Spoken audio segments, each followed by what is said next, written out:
Hey everybody, I've been getting a lot of emails from people with like websites and stuff that are really cool, but I wanna do this the right way, so I'm gonna take the time and organize it, and I'm gonna do a vid for a bunch of people that have recently contacted me, both just for shoutouts and for seeing really cool websites. Here's the armor. Looks really messy, which would have been perfect if my underlying coat would have been better. The blue is virtually invisible, and one of the things you have to pay attention to is your negative space. That's the space on the figure that is not the points of interest, shall we say. If it was like a picture, it might be the background or something. And in this case, the background is the literal figure itself in black. Now, it can look good. I didn't paint the front because I'm going to show how to do the lightning, but it can look good if this guy is designed to look like nighttime and just lightning. You know what I'm saying? Because there's no starlights when, you know, the clouds are covered up and there's lightning involved. So in that case, the highlights literally would be the light hitting the ribs of the armor. But like I said, I'm not really happy with that. I'm happy with the lightning, but I'm not satisfied with how I based out the background of the fig.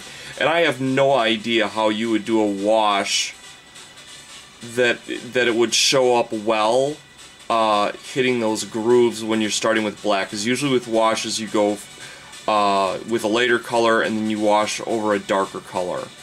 The person that first comes to my mind to who I would ask how you do that is Christopher from AG Productions. Also, like Nataku would probably know. Mike would probably also know from Blue Moon Minis. Like I said, they're in a different league than I am. I do the best I can, but you know, you got to give respect where respect is due, and those guys are due just a ton. So I am going to set this up, and I'm going to try and get a decent angle on what I'm doing.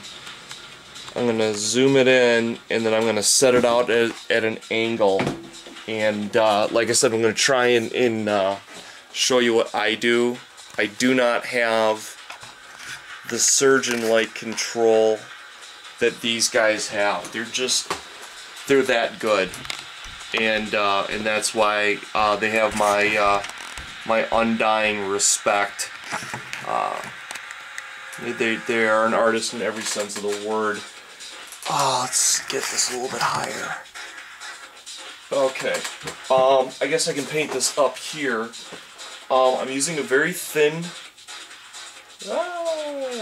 brush. Okay, I'm using a very thin brush. It's already got white on it. I'm going into my titanium white, where that's my titanium white, and all I'm gonna do is try and do narrow, jagged lines. Okay, you want to have a fine point on this brush, and of course, in the time that I got started for this video, it is no longer sharp. So okay, I resharpened it, and now I'm going to... Is that about good? This is about where I need to be. Okay. Sorry guys that I'm doing such a bad job here. I'm kind of doing this faster than I really want. But okay, so here we go. Get a nice sharp tip on it. Get the water out of your brush too. The last thing you want to do with a fine point thing like this is to let it spread. Okay.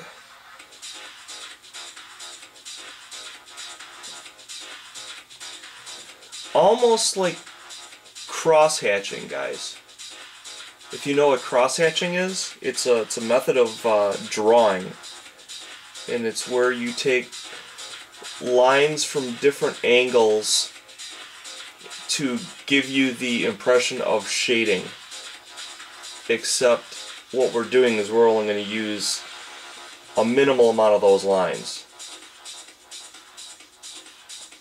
And this is again where like Mitaku and Christopher and Mike are probably just godlike in their ability to pull this off, where I'm sorry to say I am a lowly Padawan next to those guys. Artists really don't, painting artists really don't get the credit that they deserve. At least in my mind. Those guys are just magic. Yeah, about 4 more minutes. So,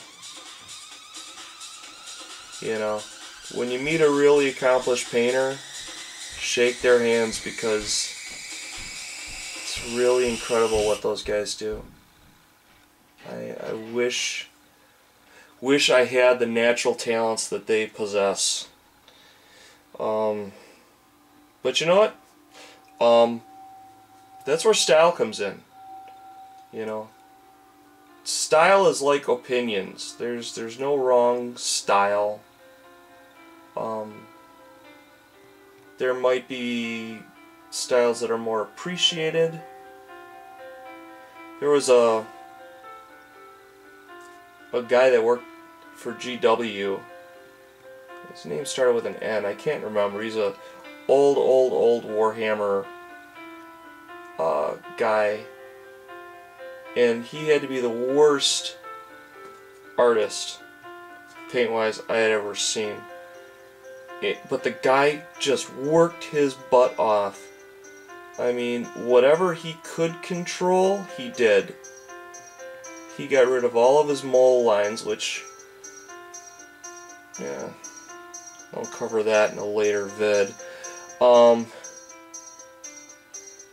he straightened out, like, all of his spears and everything, and just tried his heart out, but the guy probably had just no hand control at all.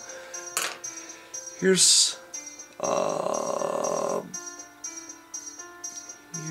where I'm at right now.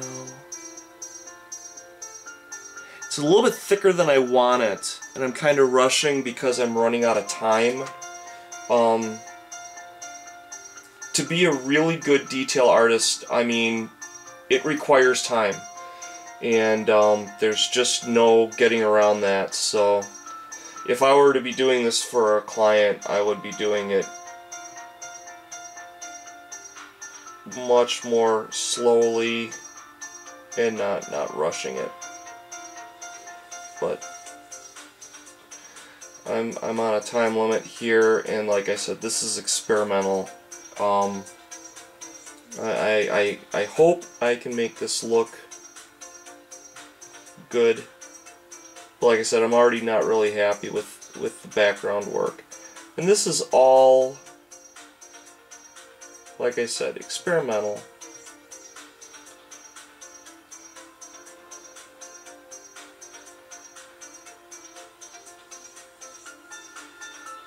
Okay, here we go.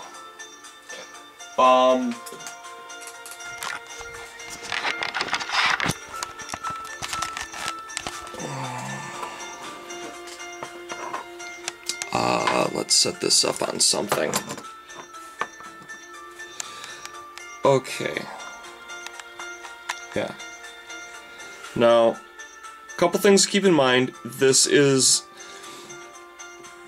an unbelievably mass-produced piece. It's not a highly detailed piece at all. This is about as far as you are ever going to get from like a Reaper-style figure. But the advantage, of course, is that it's got these really nice flowing lines, which make it a lot easier to do these types of things. Let's see if I can get the side.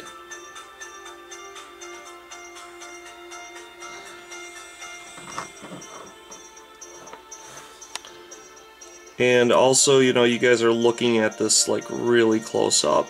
If there were like 20 of these guys charging across the battlefield, it would probably look a lot more impressive. But there you go. Mixed results. Hope you enjoyed it. And if you have any questions, let me know. Talk to you guys later. Love you. Bye-bye. Oh, and go to Chicago's Games Day. I'm going to be there. Take care. Bye-bye.